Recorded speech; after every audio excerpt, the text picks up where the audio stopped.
Hello friends, welcome back to the Ligadi Patil junior college of science Karad. माझं नाव आहे अमोल यादव आणि आपला फिजिक्सचा फर्स्ट टॉपिक सुरू आहे युनिट डायमेन्शन्स अँड मेजरमेंट. याच्यामध्ये आपल्या आतापर्यंत जेवढे पॉईंट कव्हर झालेले आहेत, फॉर एक्झाम्पल कोणकोणते आहेत? Physical quantity having two types, fundamental and derived quantity. And then युनिटचे आपण बघितलं, सिस्टीम ऑफ युनिट्स बघितलं, एफपीएस, सीजीएस आणि एमकेएस. त्याच्यानंतर बघितलं आपण वर्ल्ड वाईड जे युजफुल झालेली आहे कोणती, एसआय सिस्टीम मध्ये आपण 7 फंडामेंटल क्वांटिटीचा टेबल फॉर्म केला with their SI unit and symbol. त्याच्यानंतर ऍडिशनल आपण 2 सप्लिमेंटरी क्वांटिटी ऍड केल्या, plane angle and solid angle. त्याच्यानंतर आपण बघितलं डायमेन्शन्स म्हणजे काय आहेत, तर एखादी गिवन फिजिकल क्वांटिटी फंडामेंटल क्वांटिटीच्या टर्म्स मध्ये एक्सप्रेस करायची असेल तर आपण डायमेन्शनचा यूज करतो, बरोबर. म्हणजेच एखादी फंडामेंटल क्वांटिटीची पॉवर किती दिली पाहिजे की जेणेकरून आपण त्या फिजिकल क्वांटिटीला काय करू शकू, एक्सप्रेस करू शकू, रिप्रेझेंट करू शकू. याला आपण काय म्हटलंय, dimensions are the powers must be raised किंवा powers given to the fundamental quantity in order to represent or in order to express the given physical quantity. For example area is equal to काय, length into breadth म्हणजे again काय, length आहे, म्हणजेच area is equal to L square. आणि dimension ज्या represent करायचे ते आपल्याला कशाच्या फॉर्मॅटमध्ये रिप्रेझेंट करायचे, MLT. ओके. मग एरियाचा काय फॉर्म्युला, एल स्क्वेअर. म्हणजेच आपण लिहू कसं शकतो सांगा, area having 2 dimensions of length. Okay. मग त्याच्यानंतर आपण बघितलं काय, तुम्हाला व्हेलॉसिटीच्या वगैरे डायमेन्शन्स मी लिहून दिलेले आहेत. एक होमवर्कला पण सांगितलं होतं मी तुम्हाला, काय बघा, वर्कच्या डायमेन्शन सांगितले होते. वर्कचा फॉर्म्युला दिला होता मी, फोर्स इंटू डिस्प्लेसमेंट. वर्कच्या काय डायमेन्शन्स आहेत बघा, वर्कचा फॉर्म्युला. अगोदर तुम्हाला ज्या फिजिकल क्वांटिटीच्या डायमेन्शन्स फॉर्म करायचे आहेत त्या फिजिकल क्वांटिटीचं तुम्हाला काय माहित पाहिजे, फॉर्म्युला माहित पाहिजे. तर आपण काय करू शकतो, डायमेन्शन्स फाइंड आउट करू शकतो. त्याच्या अगोदर तुम्हाला सांगून ठेवतो मित्रांनो, फोर्सच्या डायमेन्शन जे आहेत त्या फोर्सच्या डायमेन्शन्स एकदाच पाठ करून ठेवा. फोर्सचे डायमेन्शन्स आपल्याला फिजिक्समध्ये प्रत्येक वेळी यूज करायला लागते, फ्रिक्वेंटली यूज करायला लागते. फोर्सच्या डायमेन्शन्स काय आहेत, तर M1 L1 T-2. ओके. फोर्सच्या डायमेन्शन्स काय आहेत, M1 L1 T-2. Okay. Into displacement म्हणजेच काय, अगेन लेंथ आहे. म्हणजेच कसं लिहू शकतो, वर्कच्या डायमेन्शन्स M1 L2 T-2. हे काय झालेले डायमेन्शन्स ऑफ वर्क. ओके. बघा, फोर्सच्या डायमेन्शन्स काय लिहिले मी, M1 L1 T-2 आणि डिस्प्लेसमेंटची L1. म्हणजेच काय झालं, इथं काय तुम्हाला बेसिक फॉर्म्युला अजून एक 2 दिलेत मी तुम्हाला, काय रे, A रेस टू B आणि A raise to C is equal to, जर मल्टिप्लिकेशन असेल तर काय करू शकतो, A raise to B plus C. म्हणजे जर अशा असेल 2 पॉवर जर फॉर्मॅटमध्ये दिला असेल, मल्टिप्लिकेशन असेल तर पाया समान असेल तर घातांकांची काय करायची, बेरीज करायची. आणि असं समजा असं असेल, A raise to B bracket raise to C असं असेल तर काय करायचं, A raise to B into C. हे 2 फॉर्म्युले आपल्याला यूज करावे लागणार आहेत. ह्या 2 फॉर्म्युल्याचं बेसिक फॉर्मॅट यूज करावं लागणार आपल्याला डायमेन्शनच्या केसमध्ये. मग आता वर्कच्या डायमेन्शन मिळाले, आपण फोर्स इंटू डिस्प्लेसमेंट हा फॉर्म्युला तयार करून डायमेन्शन्स मिळवले आहेत. मी फोर्सच्या डायमेन्शन्स टाकल्या इंटू डिस्प्लेसमेंटच्या डायमेन्शन्स टाकल्या, M1 L2 T-2. Okay. This is the dimensions of work. त्याच्यानंतर मी सांगितलं होतं तुम्हाला अजून कशाचे डायमेन्शन्स, कायनेटिक एनर्जीचा फॉर्म्युला दिला, half mv². Half is a particular number. Half काय, एक नंबर आहे. आणि मी अगोदरच तुम्हाला सांगितलं होतं, एखादा नंबर जर असेल तर नंबरला डायमेन्शन्स नसतात. ओके. म्हणजे हाफला नंबर डायमेन्शन्स नाही. त्याच्यामुळे मग राहिल्या कोणाच्या डायमेन्शन्स, मासच्या डायमेन्शन्स आणि व्हेलॉसिटीच्या डायमेन्शन्स, आणि त्याचा काय येणार आहे, स्क्वेअर येणार. ओके. मासच्या डायमेन्शन्स काय आहेत सांगा, M1. व्हेलॉसिटीच्या डायमेन्शन्स काय आहेत सांगा, M0 L1 T-1 आणि त्याचा स्क्वेअर. ओके. मग आता इथं M1 असं लिहिलं बघा मी. आता हा जो ब्रॅकेट आहे, हा ब्रॅकेट कसा सोडवायचा आहे, तर हा बघा, ब्रॅकेट मध्ये 1 2 3 टर्म्स आहेत आणि त्या टर्म्सच्या काय आहेत रे, त्या ब्रॅकेटमध्ये किती बघा, इथं काय केलं, ब्रॅकेटचा स्क्वेअर आहे म्हटल्यानंतर ब्रॅकेटमध्ये जेवढा आहे त्याचा काय होणार आहे, स्क्वेअर होणार, बरोबर. म्हणजे तिथे काय करणार, M⁻0 आणि त्याचा स्क्वेअर, L⁻1 त्याचा स्क्वेअर, T⁻1 त्याचा स्क्वेअर. म्हणजे हा फॉर्म्युला जो आहे, A⁻B bracket raise to C. समजते का बघा, A⁻B bracket raise to C. तसंच इथं पण A⁻B bracket raise to C. म्हणजे ह्या फॉर्मॅटमध्ये येतो, A⁻B bracket raise to C. मग काय येणार, A⁻B इंटू C. म्हणजे येणार M⁻0 into 2 0, L⁻1 into 2 2, T⁻1 into 2 -2. Okay. आता हा जो आला, हा कशाच्या फॉर्मॅटमध्ये, बेस सेम असेल तर पॉवरची काय करायची, ऍडिशन. इथं बघा M आणि इथं M, म्हणल्यावर काय होणार एम रेस टू 1 आणि M raise to 0 M raise to 1 plus 0 1 L raise to 2 T raise to minus 2 this are the dimensions of kinetic energy. Okay. त्याच्यानंतर आपल्याला अजून एक मी तुम्हाला दिलं होतं पोटेन्शियल एनर्जीच्या डायमेन्शन्स फाइंड आउट करण्यासाठी सांगितलं होतं. पोटेन्शियल एनर्जीच्या डायमेन्शन्स अगोदर फॉर्म्युला लिहून दिला होता मी. Potential energy is equal to काय रे mgh, वेअर जी म्हणजे काय सांगितलं होतं सांगा acceleration due to gravity. Acceleration due to gravity. Okay. आता हे ऍक्सेलरेशन ड्यू टू ग्रॅव्हिटी असलं तरी सुद्धा काय डायमेन्शन्स कशाचे येणार ऍक्सेलरेशनच आहे ना ते. म्हटल्यानंतर ऍक्सेलरेशनच्याच डायमेन्शन्स आपल्याला लिहायचे. आणि एच म्हणजे काय आहे सांगा हाईट. बरोबर. म्हटल्यानंतर डायमेन्शन्स कशाचे लिहायचे तिथं लेंथ. हाईट म्हणजेच काय सांगा लेंथ आहे डिस्टन्स बिटवीन 2 पॉइंट्स. मग जेव्हा पोटेन्शियल एनर्जीच्या डायमेन्शन्स आपण लिहू तेव्हा काय येणार सांगा मासच्या डायमेन्शन्स इंटू ऍक्सेलरेशनच्या डायमेन्शन्स. ऍक्सेलरेशनचे डायमेन्शन्स काय आहेत सांगा M raise to 0 L raise to 1 T raise to minus 2.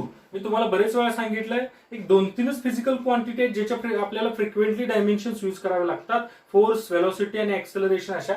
मग आता इथं काय केलं हाईटच्या डायमेन्शन्स L1. ओके. मग आता काय करणार इथं बेस सेम असेल पॉवरचे ऍडिशन. इथं बघा एम आणि एम आहे म्हटल्यावर काय होणार एम रेस टू हा 1 आणि हा 0 1 प्लस 0 1. परत काय ना सांगा मला L raise to 1 L raise to 1 म्हणजे L raise to 2 T raise to minus 2. This are the dimensions of potential energy. Okay. आता इकडे बघा वर्कच्या डायमेन्शन्स काय आहेत सांगा. वर्कच्या डायमेन्शन्स आहेत m1 l2 t minus 2. Kinetic एनर्जीच्या डायमेन्शन्स काय आहेत सांगा m1 l2 t minus 2. Potential एनर्जीच्या डायमेन्शन्स काय आहेत सांगा m1 l2 t मायनस 2. म्हणजे तुमच्या आता एक गोष्ट लक्षात यायला लागली की वर्क आणि सगळ्या टाईपच्या एनर्जीच्या डायमेन्शन सगळ्या टाईपच्या म्हणतो मी कायनेटिक असो पोटेन्शियल असो दुसरे कुठले असो वर्क आणि सगळ्या टाईपच्या एनर्जीच्या डायमेन्शन्स कसे येणार आहेत सेम येणार आहेत. बरोबर. हे एक स्टेटमेंट पाठ करून ठेवायचं. त्याच्यानंतर अजून एक फिजिकल क्वांटिटी देतो. हे झाली फर्स्ट, सेकंड आणि थर्ड. अजून फोर्थ देतो टॉर्क. मित्रांनो टॉर्क ही एक अशी फिजिकल क्वांटिटी आहे जी एखाद्या बॉडीमध्ये रोटेशनल इफेक्ट प्रोड्यूस करते. म्हणजेच एक एक्झाम्पल म्हणून तुम्हाला दिलं मी. समजा हा असा एक बॉक्स घेतो मी म्हणजे किंवा डस्टर घेतो इमॅजिन करा आणि हा डस्टरचा सेंटर ऑफ मास आहे. बरोबर. आणि असा फोर्स लावला तर त्या डस्टरची कसली मोशन परफॉर्म होईल मला सांगा. अगदी बरोबर आहे ट्रान्सलेशनल मोशन. म्हणजेच हा डस्टर असा सरळ रेषेत इथं जाईल. बरोबर. बरोबर. ही अशी ट्रान्सलेशनल मोशन परफॉर्म झाली. जर मी एक फोर्सच्या ऐवजी हा 2 फोर्सेस लावले एकमेकांच्या अपोजिट डायरेक्शन मध्ये. बरोबर आहे का नाही बघा. एकमेकांच्या अपोजिट डायरेक्शन मध्ये सेम मॅग्निट्यूडचे फोर्सेस लावले तर हा फोर्सचा इफेक्ट ह्या फोर्समुळे काय होईल कॅन्सल होईल. डस्टर कुठे जाईल रे कुठेच जाणार नाही. परंतु जर समजा हा एक 5 न्यूटनचा फोर्स आहे तो मी इथं लावला. बरोबर. आणि हा 5 न्यूटनचा फोर्स मी इथं लावला तर मात्र काय होईल रे सांगा. तो जो डस्टर आहे तो काय होईल रोटेशनल मोशन करेल. रोटेट होईल. बघा हा असा रोटेट होईल. बरोबर आहे की नाही. जर त्याचा हा पॉइंट कसा असेल फिक्स असेल तर तो कसली मोशन परफॉर्म करेल रोटेशनल मोशन. आता ह्या दोन्हीपैकी एका फोर्सची मॅग्निट्यूड ह्याला काय म्हणायचं ह्या रोटेशनल मोशन मध्ये किंवा रोटेशनल इफेक्ट जो बॉडीमध्ये प्रोड्यूस झालाय त्या इफेक्टलाच काय म्हणतात टॉर्क म्हणतात. मग टॉर्क कसा लिहितात. टॉर्क फिजिकल क्वांटिटी कशी डिफाईन करतात तर दोन्हीपैकी एक फोर्सची मॅग्निट्यूड फोर्स इंटू लक्षात घ्या दोन्ही फोर्सेसच्या मधलं परपेंडिक्युलर डिस्टन्स बिटवीन 2 फोर्सेस. आता इथं टॉर्क होण्यासाठी टॉर्क म्हणजे प्युअर रोटेशनल मोशन झाली पाहिजे तर आपण टॉर्क म्हणतो. टॉर्क होण्यासाठी हे दोन्ही फोर्स सेम मॅग्निट्यूडचे असावे लागतात. ओके. आता दोन्हीपैकी कुणाची मॅग्निट्यूड घेतली तरी सेमच येणार आहे मॅग्निट्यूड सेम असल्यामुळे. आलं लक्षात. मग ह्याच्या डायमेन्शन्स कशा लिहिणार आहेत फोर्सच्या डायमेन्शन्स इंटू परपेंडिक्युलर डिस्टन्स म्हणजे डिस्टन्सच्या डायमेन्शन्स येणार आहेत त्या म्हणजे L1 येणार आहे. बरोबर.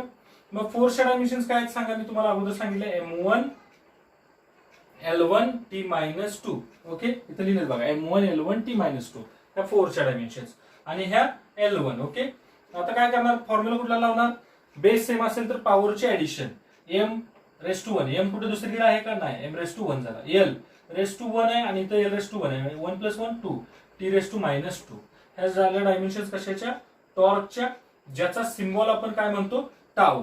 ज्याला आपण काय म्हणतो टाऊ. मी काल सिम्बॉल तुम्हाला पाठीमागच्या लेक्चरमध्ये सांगितलेले आहे. मग आता एक गोष्ट एक स्टेटमेंट लिहून ठेवायचं काय काय बघा वर्क टॉर्क आणि सगळ्या टाईपच्या एनर्जीज कशा असतात सेम डायमेन्शन्स लिहून ठेवतो इथं work comma torque and all types of energies having same dimensions. Okay, हे स्टेटमेंट लक्षात ठेवायचं. ठीक आहे, अजून देणार आहे तुम्हाला मी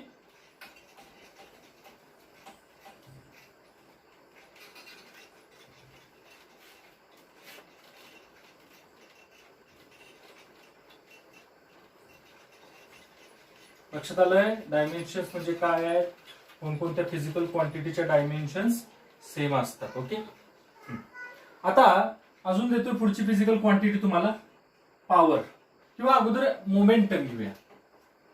अजून एक फिजिकल क्वांटिटी दिली तुम्हाला, कोणती, मोमेंटम. मोमेंटम म्हणजे काय, आता हे लिनियर मोमेंटम घेऊया आपण. मोमेंटमचे दोन टाइप आहेत, एक लिनियर मोमेंटम, दुसरं अँग्युलर मोमेंटम. जर एखादी बॉडी लिनियर मोशन करत असेल, जर समजा ह्या पॉइंट पासून पी पॉइंट पासून ते क्यू पॉइंट पर्यंत एखादी बॉडी गेली, बरोबर, एखादी अशी समजा कार आहे, ती कार गेली, बरोबर. मग ह्या कारची किंवा ह्या पार्टिकलची, ह्या बॉडीची कसली मोशन झाली, लिनियर मोशन झाली. ह्या बॉडीकडे जे मोमेंटम आहे ते कसलं आहे, लिनियर मोमेंटम आहे. ओके, लिनियर मोमेंटमला सिम्बॉल कुठला आहे, तर पी हा लिनियर मोमेंटमचा सिम्बॉल आहे. याचा फॉर्म्युला आहे मास इंटू व्हेलॉसिटी. आता परत एकदा मित्रांनो सांगतोय, आता ह्या पुढे जाऊन तुम्ही ह्या फिजिकल क्वांटिटी डिटेलमध्ये शिकणार आहे, ह्याचे एक्सपेरिमेंट होणार आहेत, डेरिव्हेशन्स होणार आहेत. फक्त आता ह्या शिकायचे आहेत कशाच्या पॉईंट ऑफ व्ह्यूने, डायमेन्शनच्या पॉईंट ऑफ व्ह्यूने. म्हणजेच मी तुम्हाला फॉर्म्युला देईन, तुम्हाला डायमेन्शन्स प्रिपेअर करता येणं गरजेचं आहे. ओके, ठीक. मग लिनियर मोमेंटमचा फॉर्म्युला काय, मास इंटू व्हेलॉसिटी. मग डायमेन्शन्स कुणाचे येणार, मासच्या येणार इंटू व्हेलॉसिटीच्या, बरोबर. मग आता मासच्या डायमेन्शन झाले m1. ओके, व्हेलॉसिटीच्या काय आहेत सांगा, m0 l1 t-1. मग आता बेस सेम पॉवरचे addition, m⁻⁴ m⁻�0 m⁻⁴ l⁻⁴ t⁻⁻�1. These are the dimensions of linear momentum. Similarly, समजा हा पुढचा काहीतरी पॉइंट असेल, त्याच्यानंतर बघा अजून एक डायमेन्शन देतो मी तुम्हाला, इम्पल्स. इम्पल्स म्हणजे काय आहे, तर इम्पल्स हे असे physical quantity which can be obtain bye multiplying force with time. म्हणजेच फोर्सला जर टाइमने मल्टिप्लाय केलं तर आपल्याला काय मिळतो, इम्पल्स मिळतो. म्हणजे किती टाइम मध्ये किती फोर्स लागतो एखाद्या बॉडीवरती, त्याच्यानुसार तो इम्पॅक्ट ठरतो. म्हणजे फॉर एक्झाम्पल आपण बघितलं, जेव्हा बॉल आणि बॅट ह्या दोघांचा इम्पॅक्ट होत असतो तेव्हा खूपच कमी टाइम मध्ये जास्त फोर्स लागत असतो, त्याला आपण काय म्हणतो, impact. Impulse is the product of force and time. Okay, मग डायमेन्शन्स फोर्सच्या येणार आहेत. फोर्सच्या डायमेन्शन्स काय आहेत सांगा, m1 l1 t-2. ओके, फोर्सच्या डायमेन्शन्स काय आहेत सांगा, m1 l1 t-2. आणि इथं काय येतात, टाइमच्या डायमेन्शन्स t1. ओके, मग येणार काय सांगा, m1 l1. आता इथं बघा t⁻⁻² आणि t⁻+1 t⁻⁻1. इकडे बघा लिनियर मोमेंटमच्या डायमेन्शन्स काय आहेत, m1 l1 t-1. इम्पल्सच्या डायमेन्शन्स काय आहेत, m1 l1 t-1. म्हणजे इथं लिहून ठेवू शकतो, linear momentum and impulse having कसल्या डायमेन्शन्स रे, सेम डायमेन्शन्स. ओके, त्याच्यानंतर दिले होते मी अजून पॉवर. पॉवरचा फॉर्म्युला काय सांगितला होता, वर्क अपॉन टाइम. किती कमी टाइम मध्ये किती जास्त वर्क करतोय आपण, त्याच्यानुसार आपल्याकडे असणारी पॉवर डिफाईन होते. आलं लक्षात.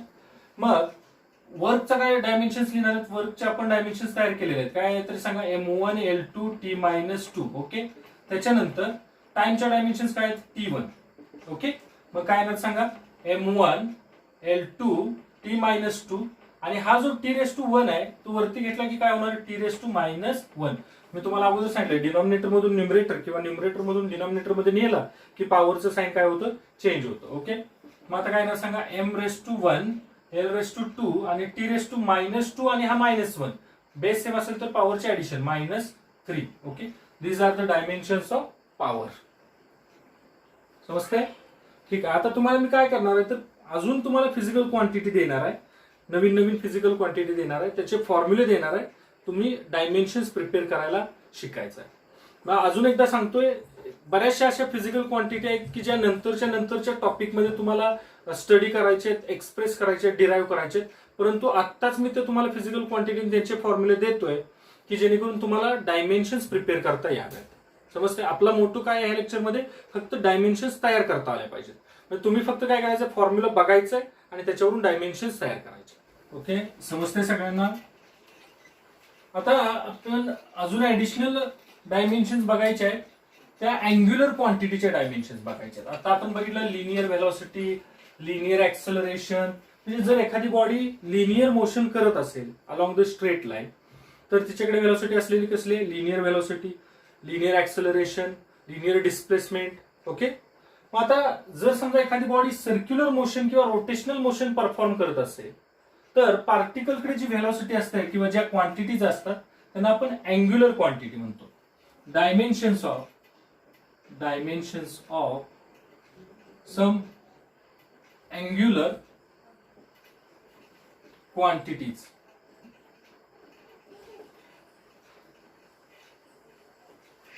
आता एक नंबरला angular displacement.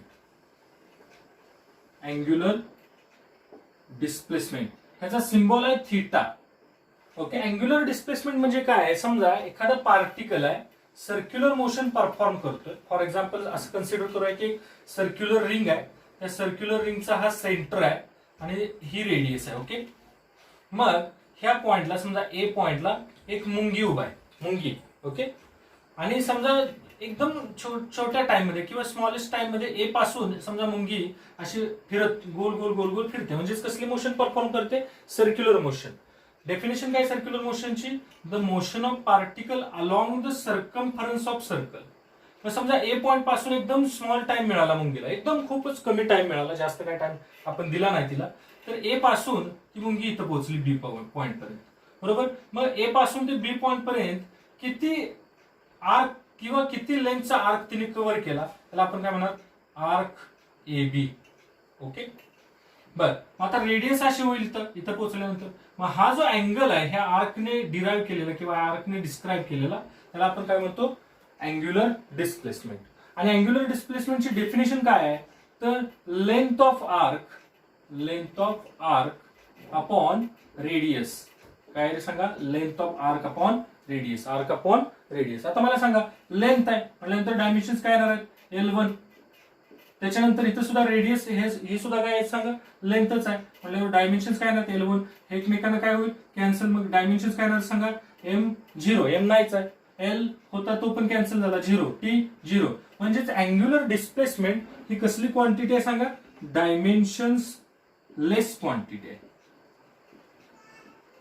Okay. Angular displacement is dimensions less quantity. Okay. ठीक आहे. परंतु लिनियर डिस्प्लेसमेंट ही डायमेन्शन्स लेस क्वांटिटी होती काय, नाही, तिला डायमेन्शन्स होते, काय होते, L1. ओके. ठीक.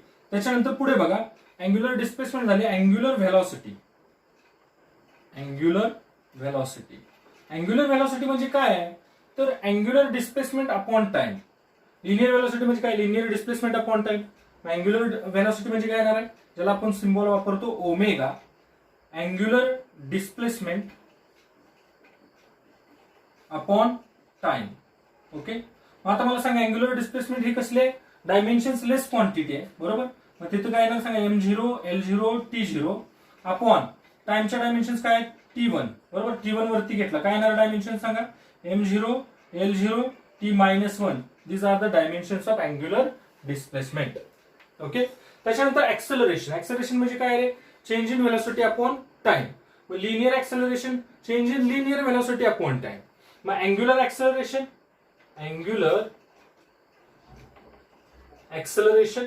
काय येणार, याला सिम्बॉल आहे अल्फा. हे आपण पुढे डिटेल मध्ये स्टडी करणार आहे. आता फक्त डायमेन्शन्स प्रिपेअर करायला शिका तुम्ही. अँग्युलर ऍक्सेलरेशन म्हणजे काय सांगा, change in angular velocity upon time. आता वरती कुणाच्या डायमेन्शन्स येणार आहेत, अँग्युलर व्हेलॉसिटीच्या डायमेन्शन्स वरती येणार आहेत. वरती कुणाचे येणार आहेत, अँग्युलर व्हेलॉसिटीच्या डायमेन्शन्स अपॉन खाली कुणाच्या डायमेन्शन्स येणार आहेत रे, टाइमच्या डायमेन्शन. अँग्युलर व्हेलॉसिटीच्या डायमेन्शन्स काय सांगा, M0 L0 T-1. Again टाइमच्या dimensions काय आहेत सांगा, T1. आता हे कॅन्सल होईल का, नाही कॅन्सल होणार. हे T1 वरती घेतल्यावर -1 होईल, काय होईल सांगा, M0 L0 T-1. अगेन हा जो आहे तो T1 वरती घेतला T-1. आता पाया समान आहे, बेस सेम आहे, टी पॉवरची काय होईल addition, m0 l0 t-2 these are the quantities of angular acceleration. Okay. त्याच्यानंतर 4 अँग्युलर मोमेंटम. अँग्युलर मोमेंटमला सिम्बॉल आहे मित्रांनो एल, आणि ह्याचा फॉर्म्युला काय येतो अँग्युलर मोमेंटमचा, तर linear momentum into R, PR. लक्षात आलं, अँग्युलर मोमेंटम म्हणजे काय, PR. Okay. Linear momentum into R. Linear momentum म्हणजेच काय ते सांगा, एम व्ही. मगाशी बघितलं लिनियर मोमेंटम म्हणजे काय, एम व्ही इंटू आर. मग आता डायमेन्शन्स लिनियर मोमेंटमचे आता प्रिपेअर करूया आपण. मासच्या डायमेन्शन्स m1, व्हेलॉसिटीच्या डायमेन्शन्स काय सांगा, m0 l1 t-1 इंटू आरच्या डायमेन्शन म्हणजे काय, आर म्हणजे रेडियस आहे, काय ना l1. म्हणजे आता तयार केलं तर काय सांगा, m1 l हा 1 आणि हा 1, l2 इथे येणार t-1. These are the dimensions of angular momentum. ह्या सगळ्या अँग्युलर फिजिकल क्वांटिटीच्या, अँग्युलर क्वांटिटीच्या डायमेन्शन्स मी तुम्हाला लिहून दिल्या.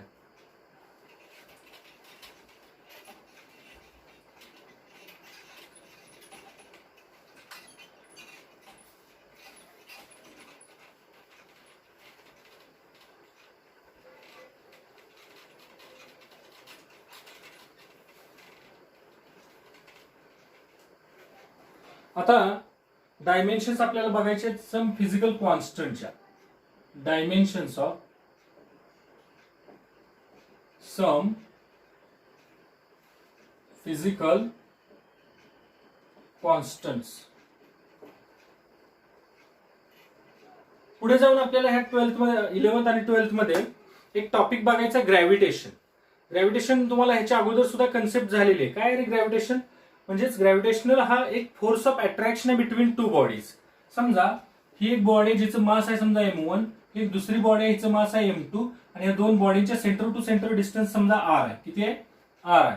दोन बॉडींच्या सेंटर टू सेंटर डिस्टन्स किती दिलंय रे, स्मॉल r आहे, आणि त्या दोन्ही बॉडीचं मास दिलंय m1 आणि m2. ओके.